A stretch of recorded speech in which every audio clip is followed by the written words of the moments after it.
Hello అండి, నమస్తే. Welcome to my channel. ఈ వీడియోలో సుబ్రహ్మణ్య షష్ఠి రోజున సుబ్రహ్మణ్యేశ్వర స్వామి వారికి ఇంట్లో సింపుల్గా పూజ ఎలా చేసుకోవాలనేది ఈ వీడియోలో చూపిస్తానండి. మనకున్న ఆరోగ్య సమస్యలు కానీ, సంతాన సమస్యలు కానీ, ఉద్యోగపరమైన సమస్యలు కానీ, వివాహ సంబంధమైన సమస్యలు కానీ, ఇంకా మన జీవితంలో ఎలాంటి దోషాలున్నా, కుజ దోషాలున్నా, నాగసర్ప దోషాలున్నా ఇవన్నీ కూడా ఈ స్వామివారిని పూజిస్తే తొలగిపోతాయండి. ఈ స్వామివారిని పూజించడం వలన మంచి సంతానం కలుగుతుంది, ఉద్యోగం వస్తుంది, భార్యాభర్తలు సఖ్యతగా ఉంటారు. ఇవన్నీ కూడా తీర్చగలిగే స్వామి సుబ్రహ్మణ్యేశ్వర స్వామి వారు. ఈయన్ని గనక భక్తి శ్రద్ధలతో గనక పూజించినట్లయితే మనకి తీరిన కోరికలన్నీ కూడా తీరుతాయండి. ముఖ్యంగా సంతానం లేనటువంటి వారికి ఖచ్చితంగా సంతానం కలుగుతుందండి. అలాగే ఉద్యోగం లేదు అని బాధపడే వారికి కూడా తప్పనిసరిగా ఉద్యోగం అనేది కూడా వస్తుంది. సుబ్రహ్మణ్యేశ్వర స్వామి వారు చాలా పవర్ఫుల్ అయిన స్వామివారండి. ఆ స్వామివారిని తప్పకుండా ఈ రోజున పూజనైతే చేసుకోండి. అయితే ఈ 2023 సంవత్సరంలో సుబ్రహ్మణ్య షష్ఠి డిసెంబర్ 18వ తేదీన సోమవారం వచ్చిందండి. ఈ సోమవారం రోజున మీరు ఇంట్లో స్వామివారిని పూజించడం కానీ, లేదంటే గుడికి వెళ్ళి ఆ స్వామివారికి పూజ చేసుకోవడం కానీ చేస్తే చాలా మంచిది. అయితే ఇప్పుడు ఈ పూజ ఇంట్లో ఏ విధంగా చేసుకోవాలనేది ఇప్పుడు చూపిస్తాను. ఈ పూజ మీరు పూజా మందిరంలో సరే చేసుకోవచ్చు, లేదంటే విడిగా పీఠాన్ని ఏర్పాటు చేసుకొని సరే చేసుకోవచ్చండి. ఇలా పీఠం ఏర్పాటు చేసుకున్నట్లయితే పూజా పీఠం పైన ఎర్రని క్లాత్ వేసుకోండి. ఎందుకంటే స్వామివారికి ఎరుపు అంటే చాలా ఇష్టం, అందుకని ఒక ఎర్రని క్లాత్ ఏదైనా ఉంటే వేసుకోండి. ఇప్పుడు దీనిపైన బియ్యం వేసుకొని, దానిపైన కొద్దిగా పసుపు కుంకుమలు వేసుకొని, ఇప్పుడు స్వామివారి ఫోటోని అయితే బియ్యం పైన పెట్టుకోవాలండి. ఇక్కడ సుబ్రహ్మణ్య స్వామి వారి ఫోటోని అయితే నేను తీసుకున్నాను. అయితే మీరు ఈ ఫోటో అయినా సరే తీసుకోవచ్చు, లేదంటే శ్రీ వల్లి దేవసేన అంటే వారి భార్యలతో కలిసి ఉన్న ఫోటో అయినా సరే తీసుకోవచ్చండి. ఇవి కూడా మా దగ్గర లేవండి అని అనుకుంటే ఈశ్వరుడు ఫ్యామిలీ ఫోటో ఉంటుంది కదండి, మొత్తం శివుడు, పార్వతీదేవి, వినాయకుడు, అలాగే కుమారస్వామి, ఇలా మొత్తం ఫ్యామిలీ ఉన్న ఫోటో అయినా సరే తీసుకొని మీరు పూజలో పెట్టుకొని పూజనైతే చేసుకోవచ్చు. ఇప్పుడు స్వామివారిని పువ్వులతో అందంగా అలంకరించుకోండి. అయితే స్వామివారికి ఎర్రని పువ్వులు అంటే చాలా ఇష్టం అండి. అవి మందార పువ్వులైనా, గులాబీ పువ్వులైనా, ఇలా ఎరుపు రంగు కలర్లో ఉన్న పువ్వులతో స్వామివారిని అలంకరించండి. ఇంక తర్వాత నా దగ్గర ఉన్నటువంటి నెమలి పెంచాలు కూడా నేను ఈ విధంగా డెకరేట్ చేసుకుంటున్నానండి. ఎందుకంటే ఆ సుబ్రహ్మణ్యేశ్వర స్వామి వారి వాహనం నెమలి, అందుకని మీ దగ్గర నెమలి తాలూకా ఏమైనా బొమ్మలు ఉన్నా సరే మీరు పూజలో పెట్టుకోవచ్చండి. లేదంటే ఇలా నెమలి పెంచాలతో అయినా సరే స్వామివారిని అలంకరించవచ్చు. ఆ తర్వాత మీ దగ్గర స్వామివారి విగ్రహం కానీ, లేదంటే ఆ స్వామివారికి సంబంధించిన ఎలాంటి ఐడల్స్ ఉన్నా సరే మీరు పూజలో పెట్టుకొని పూజనైతే చేసుకోవచ్చండి. అయితే నా దగ్గర స్వామివారికి సంబంధించిన ఐడల్స్ ఏమీ లేవండి, అందుకని నేను ఇక్కడ స్వామివారికి సంబంధించిన ఒక దీపాన్ని అయితే పెట్టుకుంటున్నాను. ఆ దీపం ఎలా పెట్టుకోవాలో చూపిస్తాను. ఇక్కడ ఒక ప్లేట్ తీసుకున్నానండి. ఈ ప్లేట్లో నేను బియ్యం వేసుకున్నాను. అంటే ఇది ఫస్ట్ టైం నేను పెట్టుకుంటున్న దీపం కాబట్టి ఇలా బియ్యం వేసుకొని దీపం పెట్టుకుంటే మంచిది. ఇంకా తర్వాత మీరు ఎప్పుడు దీపం పెట్టుకున్నా సరే మామూలుగా ఒక ప్లేట్లో దీపం పెట్టుకుంటే సరిపోతుంది. ఇక్కడ నేను బియ్యం తీసుకున్న తర్వాత దీంట్లో కొద్దిగా పసుపు కుంకుమ వేసుకున్నానండి. ఇంకా తర్వాత దీనిపైన ఒక దీపం అయితే పెట్టుకోవాలి. ఇక్కడ నేను చూపిస్తున్నాను చూడండి. ఈ దీపం వచ్చేసి ఈ దీపం సుబ్రహ్మణ్య స్వామి వారి దీపం అని అంటారండి. అలాగే షష్ఠి దీపం అని కూడా అంటారు. ఈ దీపాన్ని ఎక్కువగా సుబ్రహ్మణ్య స్వామి వారి పూజలో వెలిగిస్తూ ఉంటామండి. లేదు అంటే మంగళవారాల్లో అయినా సరే ఈ దీపం పెట్టుకుంటే చాలా చాలా మంచిదండి. అందుకని నేను ఈ దీపపు ప్రమిదని అయితే నేను తీసుకున్నాను. ఈ దీపాన్ని నేను విష్ణుప్రియ ఆర్గానిక్స్ వారి దగ్గర నుంచి అయితే నేను తెప్పించుకున్నానండి. ఈ దీపం ఒకటే కాదండి, దీని కింద పెట్టిన ప్లేట్ కూడా నేను వీరి దగ్గర తీసుకున్నాను. ఇవే కాదండి, ఇంకా నేను పూజలో కొన్ని బ్రాస్ ఐటమ్స్ పెడతాను. అవి కూడా నేను ఈ విష్ణుప్రియ ఆర్గానిక్స్ వారి దగ్గర నుంచి తెప్పించుకునేవానండి. అన్నీ కూడా చాలా బాగున్నాయండి. నేను వాడుతున్నాను కాబట్టి చెప్తున్నాను. ఈ దీపం కూడా చాలా బాగుంది. ఎవరికైనా కావాలి అని అనుకుంటే వీరి కాంటాక్ట్ నెంబరు, అలాగే ఇన్స్టాగ్రామ్ ఐడి అన్నీ కూడా ఇక్కడ స్క్రీన్ పైన ఇస్తాను, డిస్క్రిప్షన్లో కూడా ఇస్తాను. ఎవరికైనా కావాలనుకుంటే తెప్పించుకోండి. స్వామివారి గుడికి ప్రతి వారం వెళ్ళలేకపోయినా సరే ఇంట్లో కనీసం ఈ దీపం పెట్టుకున్నా సరిపోతుందండి. అందుకని నేను ముఖ్యంగా ఈ దీపాన్ని అయితే నేను తెప్పించుకున్నాను. అయితే మీ దగ్గర ఈ దీపం ఉంది కాబట్టి మీరు పెట్టుకున్నారు, మరి మా దగ్గర ఈ దీపం లేదండి, మరి మేము ఏం చేయాలి అని అంటే అది కూడా చెప్తానండి. ఇక్కడ ఒక ప్లేట్ తీసుకున్నాను. దీంట్లో ఒక దీపం అయితే పెట్టుకోవాలి. అది వచ్చేసి పిండి దీపం అండి. ఇక్కడ నేను చూపిస్తున్నాను చూడండి. ఇది ఒక పెద్ద పిండి దీపం అయితే నేను ముందుగానే తయారు చేసుకొని పెట్టుకున్నాను. అయితే ఈ పిండి దీపాలు ఎలా తయారు చేసుకోవాలనేది నేను చాలాసార్లు చెప్పాను కదా. ఒకవేళ ఎవరికైనా తెలియకపోతే ఈ పిండి దీపాలు ఎలా తయారు చేసుకోవాలనేది ఆల్రెడీ నేను వీడియో పెట్టానండి. చాలా ఒక 1 మిలియన్ వరకు చూశారు. ఒకవేళ మీరు ఎవరైనా ఆ వీడియో మిస్ అయినట్లయితే డిస్క్రిప్షన్లో లింక్ ఇస్తాను, చూపిస్తాను, తప్పకుండా చూడండి. ఇక్కడ నేను ఈ పిండి ప్రమిదని అయితే పెట్టుకుంటున్నానండి. ఈ పిండి ప్రమిదికి కూడా ఇలా చందనం కుంకుమలతో బొట్లో పెట్టి అందంగా అలంకరించుకోండి. స్వామివారు ఇలా అడ్డనామాలు పెట్టుకుంటారండి, అందుకని ఇక్కడ ప్రమిద పైన కూడా ఆ స్వామివారు సంబంధించిన నామాలే వేశాను. ఈ దీపాలతో పాటుగా మీరు నిత్య దీపారాధన చేసే కుందులు కూడా పెట్టుకోవచ్చు. ఇలా పెట్టుకున్న తర్వాత స్వామివారికి ఆవు నెయ్యితో దీపారాధన చేస్తే చాలా మంచిదండి. మీ దగ్గర ఆవు నెయ్యి ఉంటే ఆవు నెయ్యి వాడండి, లేదు అంటే నువ్వుల నూనెతో అయినా సరే దీపారాధన చేయవచ్చు. అయితే ఇక్కడ స్వామివారికి ఎరుపు అంటే ఇష్టం కాబట్టి ఎరుపు ఒత్తులతో కానీ లేదంటే జిల్లేడు ఒత్తులతో కానీ స్వామివారికి దీపారాధన చేయాలి. నేను ఇక్కడ ఎర్రని ఒత్తులు తీసుకున్నానండి. ఇక్కడ నేను పెట్టుకున్న ఈ దీపంలో అయితే నేను 2 ఒత్తులు కలిపి ఒక ఒత్తుగా వేసుకున్నానండి. ఇంకా పిండి దీపంలో అయితే మొత్తం 6 ఒత్తులు వేసుకోవాలండి. అంటే 2 ఒత్తులు కలిపి ఒక ఒత్తిగా వేసుకోవాలి. ఇలా మొత్తం 6 ఒత్తులు వేసుకోవాలి. ఎందుకంటే సుబ్రహ్మణ్యేశ్వర స్వామివారు 6 ముఖాలు కలిగినటువంటి స్వామివారు కాబట్టి అందుకనే దానికి సంకేతంగా ఈ 6 ఒత్తులను అయితే పెట్టుకోవాలి. మా దగ్గర ఎరుపు ఒత్తులు లేవండి, మరి మామూలు ఒత్తులు పెట్టుకోవచ్చు అని అంటే పెట్టుకోవచ్చండి, పర్వాలేదు. కానీ స్వామివారికి ఎరుపు ఒత్తులు అంటే ఇష్టం కాబట్టి ఎర్రని ఒత్తులతో దీపారాధన చేయడానికి ప్రయత్నించండి. ఇంకా ఈరోజు ఈ దీపాలు అయితే తప్పకుండా పెట్టుకోండి, చాలా చాలా మంచిది. అయితే ఈ రోజున స్వామివారికి సంబంధించిన ఒక ముగ్గు అయితే వేసుకోవాలండి. ఆ ముగ్గు ఎలా వేయాలనేది ఇప్పుడు చూపిస్తాను. ఇక్కడ నేను నేలపైన ఇలా పసుపు రాసి ముగ్గు అయితే పెట్టుకుంటాను. మీరు ఇలా నేలపైన సరే వేసుకోవచ్చు, లేదు అంటే మీ దగ్గర ఇంకొక ఏదైనా పీట ఏమైనా ఉంటే ఆ పీట పైన వేసుకోవచ్చు. ముందుగా అయితే ఇలా పసుపు రాసుకోండి. తర్వాత 6 కోణాలు కలిగి ఉన్నటువంటి ముగ్గునైతే వేసుకోవాలండి. ఇక్కడ నేను వేస్తున్నాను చూడండి, మీకు అర్థమవుతుంది. సుబ్రహ్మణ్య స్వామి వారు అంటే ఎవరో కాదండి, శివుడు కుమారుడే కుమారస్వామి, ఆయనే సుబ్రహ్మణ్య స్వామి వారు. ఈయన్ని కుమారస్వామి అని, సుబ్రహ్మణ్య స్వామి అని, షణ్ముఖుడని ఇలా ఎన్నో పేర్లతో పిలుస్తారు. ఈ సుబ్రహ్మణ్య షష్ఠి రోజునే సుబ్రహ్మణ్య స్వామి వారు జన్మించారని, అలాగే వీరి కళ్యాణం కూడా ఈ రోజే జరిగిందని అంటారండి. అందుకని దీన్ని సుబ్రహ్మణ్య షష్ఠి అని, స్కంద షష్ఠి అని, సుబ్బారాయుడి షష్ఠి అని అంటారు. అయితే స్వామివారు తారకాసురుడు అనే రాక్షసుడిని సంహరించడానికి స్వామివారు జన్మించారు. అయితే స్వామివారు పార్వతీదేవి గర్భాన జన్మించలేదండి. పార్వతీ పరమేశ్వరులు ఏకాంత సమయంలో ఉన్నప్పుడు అగ్నిదేవుడు పావురు రూపంలో వారి ఏకాంత మందిరంలోకి ప్రవేశిస్తాడు. అది గమనించిన పరమశివుడు తన దివ్య తేజస్సును ఆ అగ్నిహోత్రిలోకి ప్రవేశపెడతాడు. దానిని భరించలేక ఆ దివ్య తేజమును గంగా నదిలో విడిచిపెడతాడు. ఆ తేజము ఆ సమయమునందు ఆ నదిలో స్నానమాడుతున్న షట్కృత్తికల దేవతల గర్భాన ప్రవేశిస్తుంది. ఆ రుద్ర తేజమును వారు భరించలేక పొదలలో విసర్జిస్తారు. 6 ముఖాల తేజస్సుతో ఒక దివ్యమైన బాలుడుగా ఉద్భవిస్తాడు. ఈ విషయం తెలుసుకున్న పార్వతీ పరమేశ్వరులు రుద్రాంశ సంభూతినిగా ఆ షణ్ముఖుని అక్కున చేర్చుకొని కైలాసం తీసుకుని వెళతారు. ఆ బాలుడు గంగా గర్భంలో తేజో రూపంలో ఉన్నందుకు గంగేయుడని, షట్కృత్తికల వాణిని పెంచి పెద్ద చేసిన కారణం వలన, మరియు 6 ముఖాల కలవాడు అగుటు వలన షణ్ముఖుడని, కార్తికేయుడని, గౌరీ శంకరులు పుత్రుడు అగుడు చేత కుమారస్వామి అని, సుబ్రహ్మణ్య స్వామి వారు అని పిలువబడతారు. శరవణంలో జన్మించడం వలన శరవణ భవనుడు అయ్యాడు. అందుకని ఇక్కడ 6 కోణాలు వచ్చేటట్టు ముగ్గు వేసుకొని చుట్టూ శరవణ భవ అని రాయాలండి. మధ్యలో శ్రీ అనే అక్షరం రాయాలి.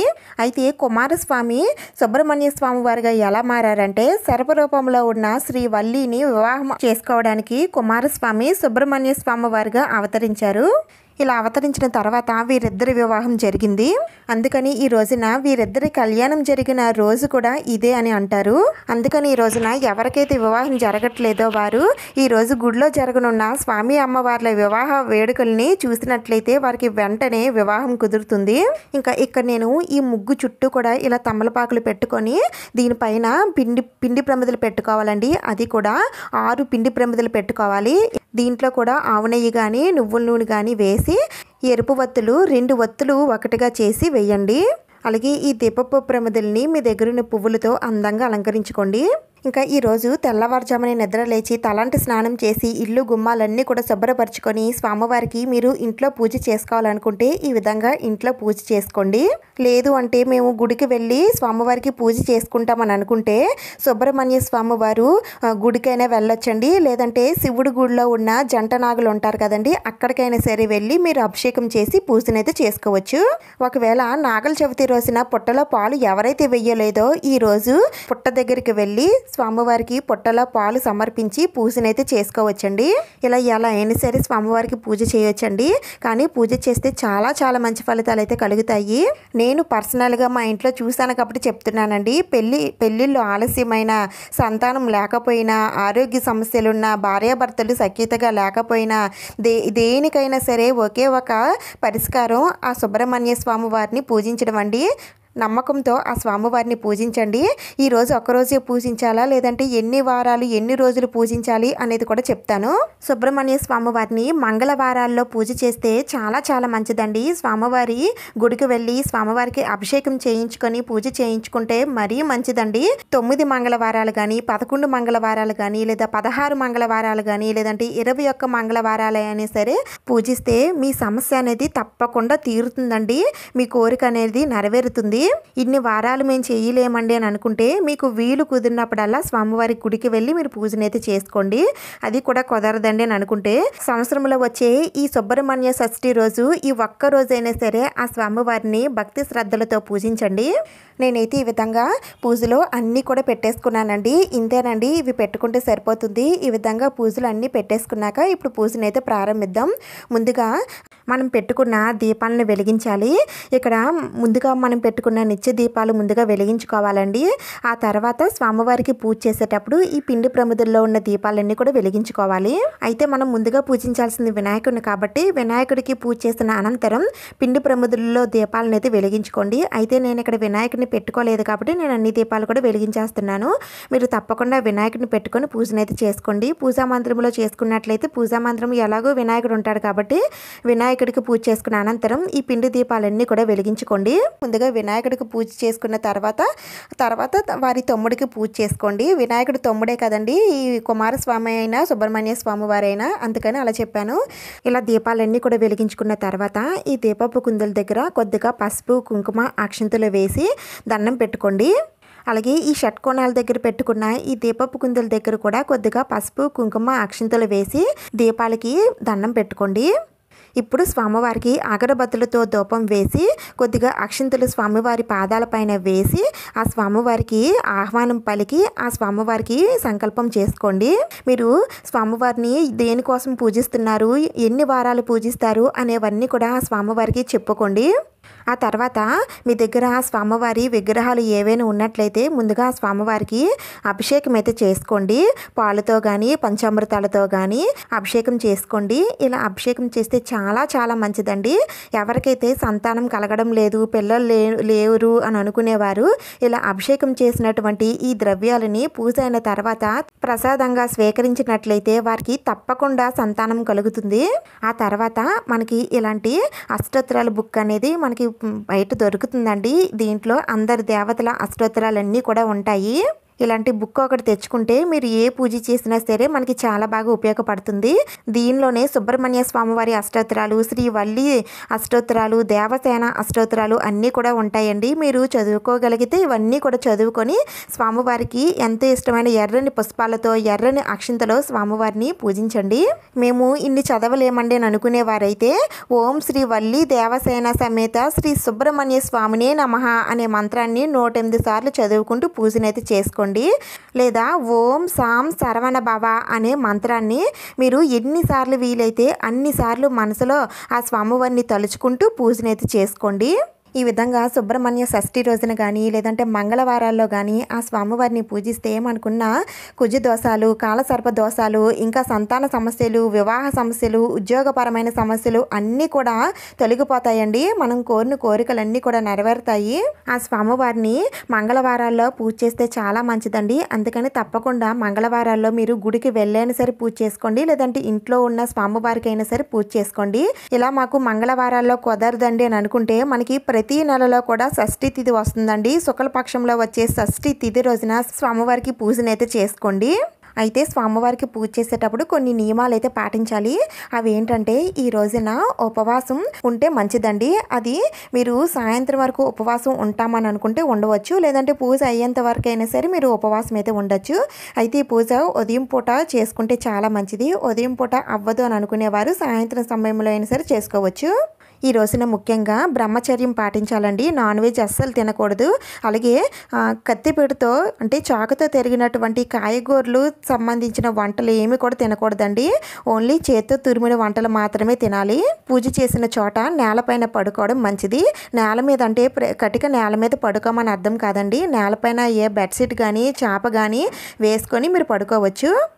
అలాగే లేని వారికి సాయం చేయడం, పిల్లలకి ఏదైనా మిఠాయిలు పంచి పెట్టడం లాంటివి ఏమైనా సరే చేస్తే మనకున్న సమస్యలన్నీ కూడా దూరం అవుతాయి. ఈ విధంగా పూజ చేసుకున్న తర్వాత స్వామివారికి ధూపం వేసి తాంబూలం సమర్పించాలండి. ఆ తర్వాత నైవేద్యం నివేదన చేయాలి.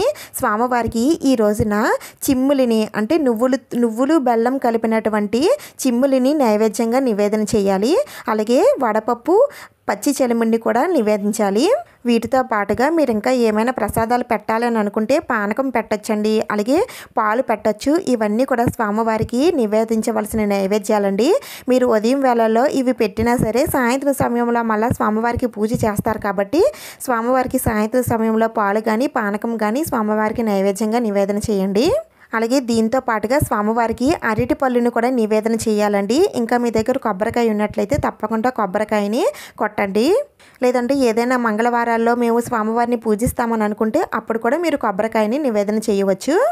ఆ తర్వాత స్వామివారికి కర్పూర నీరాజనం సమర్పించాలి. తర్వాత కొద్దిగా అక్షింతలు తీసుకొని 6 ప్రదక్షిణలు చేయాలండి. 6 ప్రదక్షిణలు చేసిన తర్వాత స్వామివారి పాదాలపైన అక్షింతలు చేతిలో ఉన్న అక్షింతలు వేసి ఆ స్వామివారికి మనస్ఫూర్తిగా దండం పెట్టుకోండి. మీరు ఏ సమస్యతో బాధపడుతున్నారో అది ఆ స్వామివారికి చెప్పుకొని ఆ సమస్య తీర్చమని ఆ స్వామివారిని వేడుకోండి. సుబ్రహ్మణ్యేశ్వర స్వామివారి పూజ ఖచ్చితంగా ఫలితాన్ని అయితే ఇస్తుందండి. నేను అనుభవంతో చెప్తున్నాను. మీకు ఈ సమస్యలు లేకపోయినప్పటికీ కూడా మన జాతకంలో ఎలాంటి దోషాలున్నా, కాలసర్ప దోషాలున్నా, కుజ దోషాలున్నా అవన్నీ కూడా తీరిపోతాయండి. ఎందుకంటే కుజుడికి గురువు ఈ సుబ్రహ్మణ్యేశ్వర స్వామివారు కాబట్టి మనకున్న దోషాలన్నీ కూడా తొలగింపజేస్తారు. అందుకని ఖచ్చితంగా ఈ ఒక్కరోజైనా సరే స్వామివారికి పూజనైతే చేసుకోండి. ఇంకా ఇలా పూజ చేసుకున్న తర్వాత స్వామివారి పూజా పీఠాన్ని ఈరోజు సోమవారం వేస్తాం కాబట్టి ఈరోజు సాయంత్రం వేళలో కూడా మళ్ళీ స్వామివారికి దీపారాధన చేసి పూజ చేసుకోండి. ఇంకా నెక్స్ట్ డే స్వామివారికి ఎంతో ఇష్టమైన మంగళవారం వచ్చింది కాబట్టి మంగళవారం పీఠాన్ని అయితే కదపకండి. మళ్ళీ మంగళవారం కూడా స్వామివారికి దీపం వెలిగించి ఏదైనా నైవేద్యం పెట్టి పూజ చేసుకోండి. ఇంకా నెక్స్ట్ డే బుధవారం ఉదయం మాత్రమే స్వామివారి పూజా పీఠాన్ని కదపండి.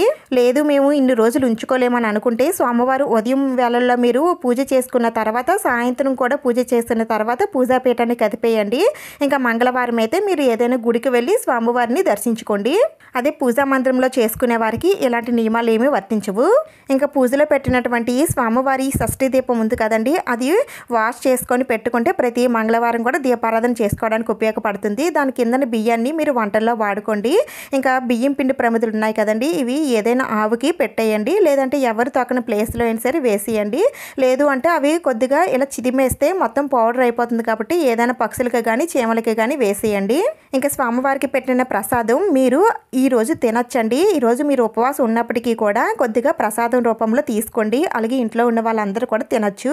ఇంకా స్వామివారి షట్కోణాలు సరవణభావ ముగ్గు వేసుకున్నాం కదండి, ఇదైతే ఏదైనా క్లాత్తో తుడిచేసి ఈ బియ్యం పిండి పిండిని అంతటిని కూడా మీరు చెట్ల మొదట్లో వేసేయండి. ఇంకా తర్వాత ఏదైనా తడి క్లాత్తో తుడిచేస్తే ఆ ముగ్గు అనేది పోతుంది. ఇంకా స్వామివారి పీఠం పైన వేసిన క్లాత్ మళ్ళీ వాష్ చేసుకొని పెట్టుకుంటే మీరు ప్రతి మంగళవారం చేసుకోవాలనుకుంటే ఇదే క్లాత్ వాడచ్చండి. అలాగే స్వామివారి పక్కన పెట్టిన నెమల పెంచాలు కూడా దాచిపెట్టుకుంటే మళ్ళీ పూజలో మీకు ఉపయోగపడతాయి. స్వామివారి ఫోటోని అయితే పూజా మందిరంలో పెట్టుకోండి. ఇంతేనండి. ఈ విధంగా సుబ్రహ్మణ్య షష్ఠి రోజున సుబ్రహ్మణ్య స్వామివారిని పూజించాలి. ఈ వీడియోలు మీకు ఎలాంటి డౌట్స్ ఉన్నా సరే నన్ను కామెంట్స్లో అడగొచ్చండి, నేను తప్పకుండా రిప్లై ఇస్తాను.